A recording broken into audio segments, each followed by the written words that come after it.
Good morning, everyone. Can report 16 new cases overnight, 7 of them linked, the remainder still under investigation.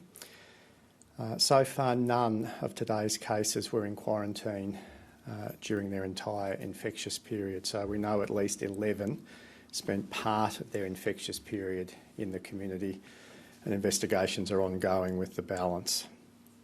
On hospitalisation, we have 12 currently in Canberra hospitals. 2 of those are New South Wales residents.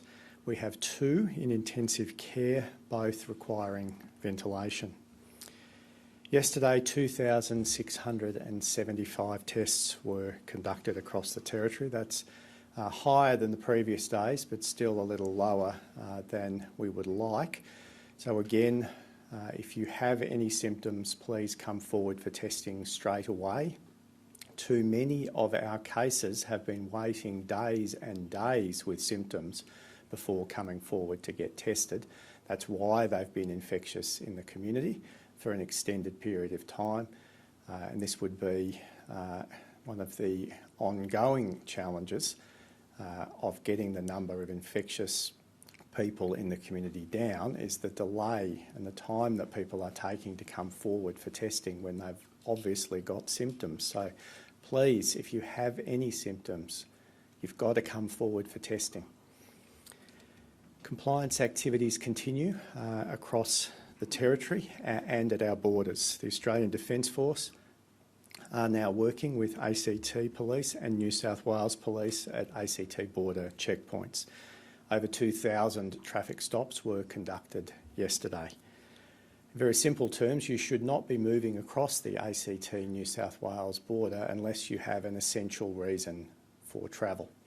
Now's not the time to be going for a trip into New South Wales.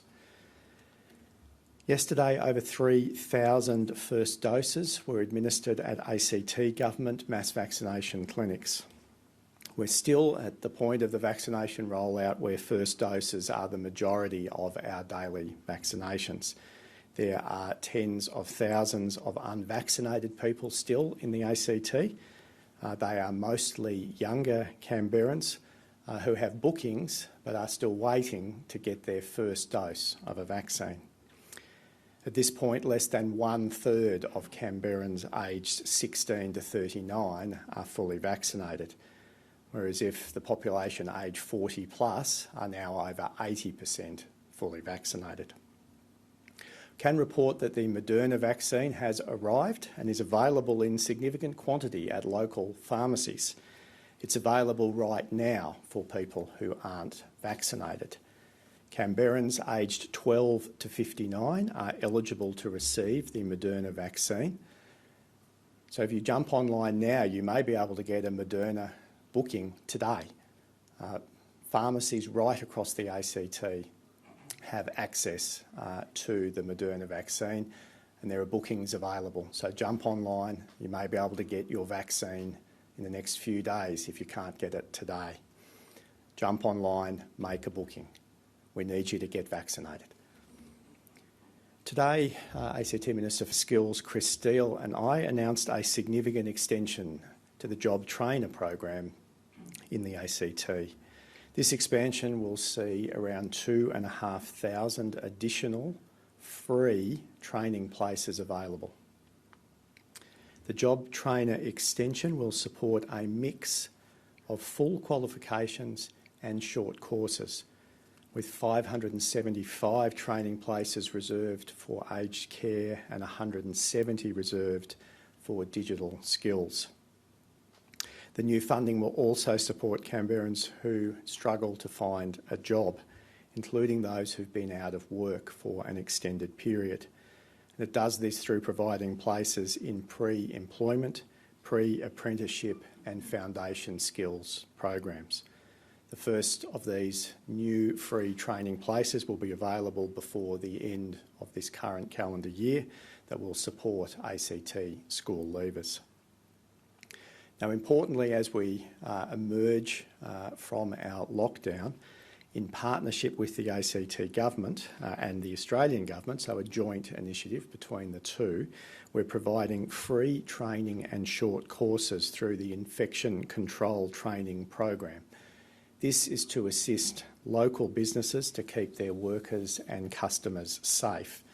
The program will support our city's safe and gradual reopening by giving workers in industries including retail, hospitality and personal services access to nationally accredited training on how to operate in a COVID-safe way.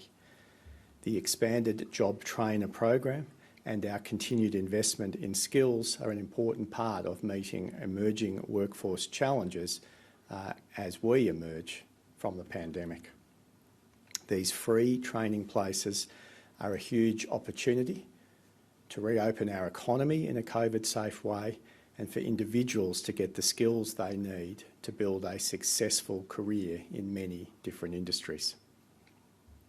Now, before I sign off today, it's the International Day of Sign Languages, and I'd like to take the opportunity to thank Cherie and Lauren, who are here today, and also Mandy for being with us every day and providing vital support to our deaf community.